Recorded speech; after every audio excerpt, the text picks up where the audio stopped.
అందరికీ నమస్కారం. మా ఛానల్కు తిరిగి స్వాగతం. ఈ వీడియోలో మేము ఉత్తేజకరమైన వార్తల కోసం సిద్ధంగా ఉండండి. బడ్జెట్ 2026 చారిత్రాత్మక నిధుల కేటాయింపు, రికార్డు స్థాయిలో ఈపీఎఫ్ఓ లాభాలు, మరియు ఇప్పుడు మీ పథకంలో చేరిన గిగ్ వర్కర్లు ఇవన్నీ పనిచేసే ఉద్యోగులకు సురక్షితమైన, ఆందోళన లేని పదవీ విరమణకు మార్గం సుగమం చేస్తున్నాయి. ప్రభుత్వ వాగ్దానాలు, నిధులు సమృద్ధిగా ప్రవహించడంతో లిఖితపూర్వకంగా లాక్ చేయబడ్డాయి.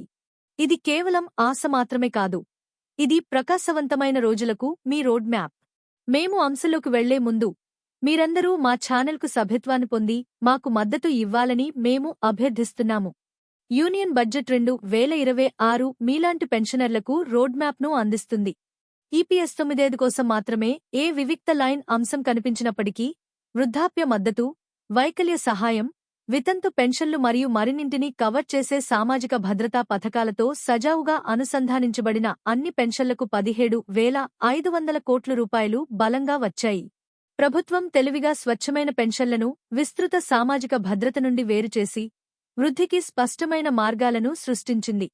కార్మిక మంత్రిత్వ శాఖ మొత్తం 2,43,000 రూపాయలు కోట్లకు చేరుకుంది.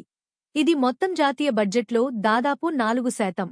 2% పెన్షన్లకు అంకితం చేయబడింది. మరో 2% సామాజిక భద్రతకు అంకితం చేయబడింది మరియు మీ ఉద్యోగి పెన్షన్ పథకం ముందు మరియు మధ్యలో నేరుగా లేబర్తో అనుసంధానించబడి ఉంటుంది. నిపుణులు కనీసం 100 కోట్ల రూపాయలు ఈపీఎస్ 95కి నేరుగా ప్రవహిస్తాయని అంచనా వేస్తున్నారు. కొత్తగా గిగ్ వర్కర్లను చేర్చడం వల్ల పథకం యొక్క పరిధి మరియు ఆచరణీయత విస్తరిస్తుంది. పార్లమెంట్ సమావేశాలు ప్రస్తుతం ఊపందుకుంటున్నాయి మరియు అది మీకు అద్భుతమైన వార్త. ప్రముఖ ఎంపీలు దుభమైన హామీలతో ముందుకు వచ్చారు. వారు ప్రశ్నలు అడగడం మాత్రమే కాదు, వారు లోక్సభలో ఈపీఎస్ 95 సంభాషణను ఉన్నత స్థాయికి తీసుకెళ్లడానికి సిద్ధంగా ఉన్నారు. ఈ సమావేశాలు చాలా కాలం పాటు మరియు బలంగా నడుస్తాయి, ప్రభావానికి తగినంత సమయం ఇస్తాయి.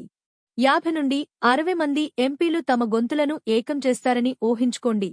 ఆ రకమైన సమిష్టి ఒత్తిడి ప్రభుత్వం సానుకూలంగా స్పందిస్తుందని హామీ ఇస్తుంది.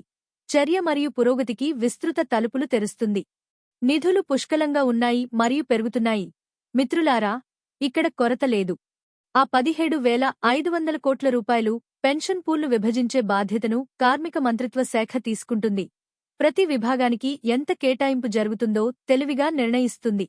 ఈపీఎఫ్ఓ ఇప్పుడు చాలా లాభదాయకంగా ఉన్నందున ప్రతి రూపాయి మీకోసం మరింత కష్టపడి పనిచేస్తుంది. మరియు మంత్రిత్వ శాఖ నుండి ఆ వ్రాతపూర్వక వాగ్దానాలు, ఈపీఎస్ 95 పెన్షన్లను పెంచడానికి నిబద్ధతలు, సక్రియం చేయడానికి సిద్ధంగా ఉన్నాయి. వారు వారి భారీ 2,43,000 కోట్ల రూపాయలు కేటాయింపు నుండి ఖర్చు చేయడానికి 0 అడ్డంకులను ఎదుర్కొంటున్నారు. 2% పెన్షన్ భాగాన్ని మాత్రమే పుష్కలంగా కవర్ చేస్తారు. సుమారు 1,07,500 కోట్ల రూపాయలు అంచనా వేయబడింది. అంతేకాకుండా సరిపోయే సామాజిక భద్రతా మద్దతును అందిస్తుంది. ప్రతిదీ ట్రాక్లో ఉంచడం ద్వారా వేగవంతమైన పురోగతికి మార్గాలు పుష్కలంగా ఉన్నాయి. ఫిబ్రవరి 12న జరిగే 2వ సీబీటీ ఎగ్జిక్యూటివ్ కమిటీ సమావేశానికి మీ క్యాలెండర్ను గుర్తించండి. పెన్షన్ పెంపు ప్రతిపాదనలను ప్రవేశపెట్టడానికి మరియు ముందుకు తీసుకెళ్లడానికి సరైన సమయం. ఆపై 3వ క్యాబినెట్ సమావేశం ఉంది. ప్రతి బుధవారం కేంద్ర క్యాబినెట్ సమావేశాలు ఆమోదం కోసం సాధారణ విండోలను అందిస్తాయి. ప్రభుత్వం ముందుకు వస్తే మరియు వారి ట్రాక్ రికార్డ్ వారు అలా చేస్తుందని సూచిస్తే, వారు దీన్ని ఎక్కడైనా వేగవంతం చేయవచ్చు. పార్లమెంటులో త్వరిత ఆమోదం కోసం ఒక సూటి బిల్లు ద్వారా, ప్రత్యక్ష క్యాబినెట్ ఆమోదం కోసం లేదా దీనికోసం ఏర్పాటు చేసిన ప్రత్యేక సీబీటీ సెషన్ ద్వారా. ఫ్లెక్సిబిలిటీ అంటే వేగం, మరియు వేగం అంటే మీ మెరుగైన పెన్షన్ పెంపును త్వరగా తెస్తుంది. అది తగిన స్థిరత్వాన్ని తెస్తుంది. ఈ సంవత్సరం 8వ వేతన సంఘం అమలులో లేయర్, కేంద్ర ప్రభుత్వ జీతాలు మరియు భత్యాల కోసం 3% కేటాయించబడింది. అదనంగా విస్తృత పథకాలకు 6%, ఎక్కడా నిధుల అంతరాలు లేకుండా చూసుకుంటుంది. ఈపీఎస్ 95 నుండి వృద్ధాప్యం, వైకల్యం మరియు వితంతువు మద్దతు వరకు అన్ని పెన్షన్లు సామాజిక భద్రత కింద హాయిగా ఉంటాయి. డబ్బు తగ్గదు. ప్రభుత్వం ఇప్పటికే ఎంపిక చేసిన వితంతువులు, వృద్ధులు మరియు ఇతరులను ఉద్ధరించడానికి ఉదారమైన మొత్తాలను ప్రసారం చేస్తున్నందున అది విస్తరిస్తుంది. ఈపీఎస్ 95 కోసం ఆలోచనాత్మకంగా తిరిగి కేటాయించడం, ఉద్దేశాలు సమలేఖనం అయినప్పుడు అప్రయత్నంగా, మీలాంటి సీనియర్లకు నిజమైన ఉపశమనం అందిస్తుంది.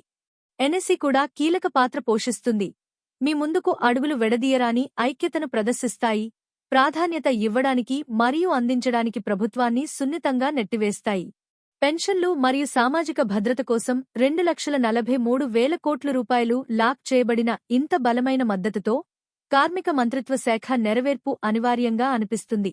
ఆ వ్రాతపూర్వక వాగ్దానాలు ఆచరణలోకి మారుతాయి, మీరు నమ్మగలిగే అధిక పెన్షన్లతో మీ భవిష్యత్తును భద్రపరుస్తాయి. మిత్రులారా, పూర్తి విశ్వాసంతో జీవించండి. మీ ఈపీఎస్ 95 ప్రపంచం ప్రకాశవంతంగా, సురక్షితంగా మరియు మరింత సంపన్నంగా ఉంది.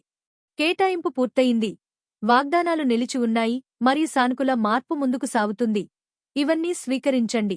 ఈ సమాచారం మీకు విలువైనదిగా అనిపిస్తే దయచేసి మీ వాట్సాప్ మరియు ఫేస్బుక్ సమూహాలలో భాగస్వామ్యం చేయండి. మీ ప్రశ్నలతో క్రింద వ్యాఖ్యానించండి మరియు వాస్తవ ఆధారిత నవీకరణల కోసం సభ్యత్వాన్ని పొందడం మర్చిపోవద్దు. ఈ వీడియోను చూసినందుకు ధన్యవాదాలు.